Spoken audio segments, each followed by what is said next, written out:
Assalamualaikum warahmatullahi wabarakatuh. Alhamdulillahirrabbilalamin wa binasta'in wa ala umuri dini wa din. Wassalatu wassalamu ala asrofil anbiya'i wal mursalin Sayyidina wa maulana Muhammadin. Amma.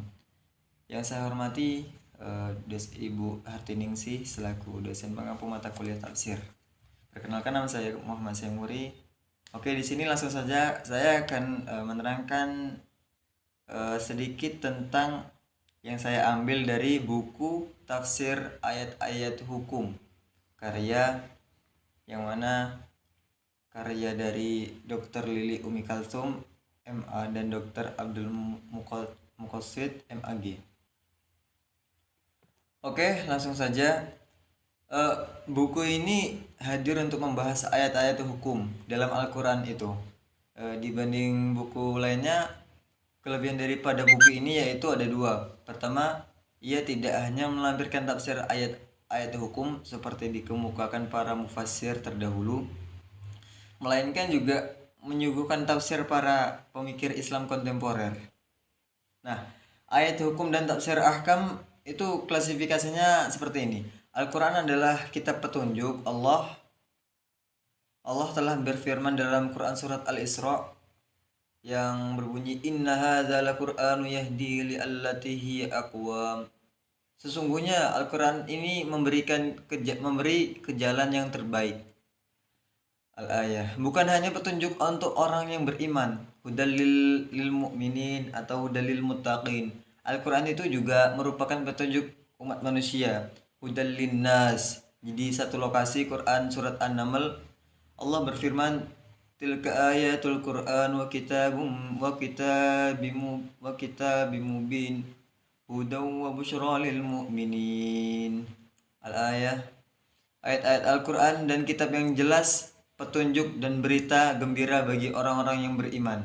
Di lokasi yang lain, Quran surat Al-Baqarah ayat 2, Allah berfirman, dzalikal kitabul la raiba fi hudal lil muttaqin.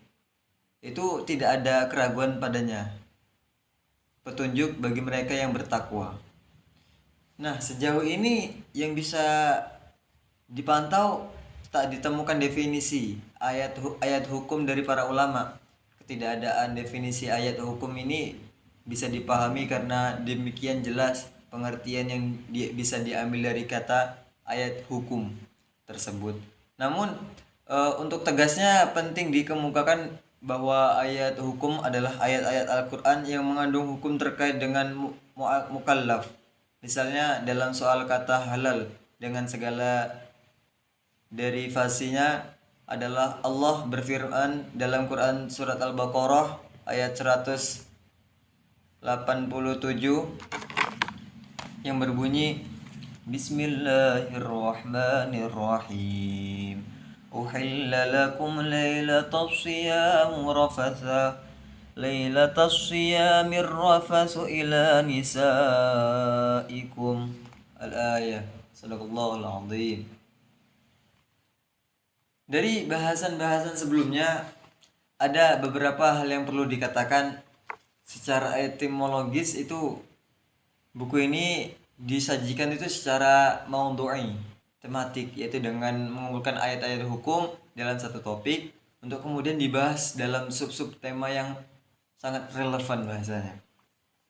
Nah, ayat-ayat ini ditafsirkan dengan perspektif fikih sebagaimana ditemukan para mufassir Al-Quran, baik klasik maupun modern, untuk kemudian dikontekstualisasikan dengan sesuai dengan zaman yang ada. Terkait penggunaan harta benda, di Al-Quran juga telah diaturkan memberikan rambu-rambu bahwa segalanya bentuk transaksi tidak boleh dilakukan dengan mengandung unsur kebatilan, menolak kemafsadatan, dar'u al-mafsa'id, dan meraih kemaslahatan, jalbu al-maslahi, adalah prinsip umum dan pesan etis moral yang penting diperhatikan dalam seluruh transaksi keperdataan. Dengan demikian, berbagai bentuk penipuan dan perampasan harta seperti korupsi dan lain sebagainya tak bisa dibenarkan. Nah, Tujuan dan dasar dari hukum Al-Quran adalah penghormatan pada nilai-nilai kemanusiaan. Karena itu nyawa manusia tak bisa dihilangkan tanpa alasan yang dibenarkan. Mungkin cukup sekian dari saya, kurang lebihnya saya mohon maaf yang sebesar-besarnya. Ihdinas siratal mustaqim. Assalamualaikum warahmatullahi wabarakatuh.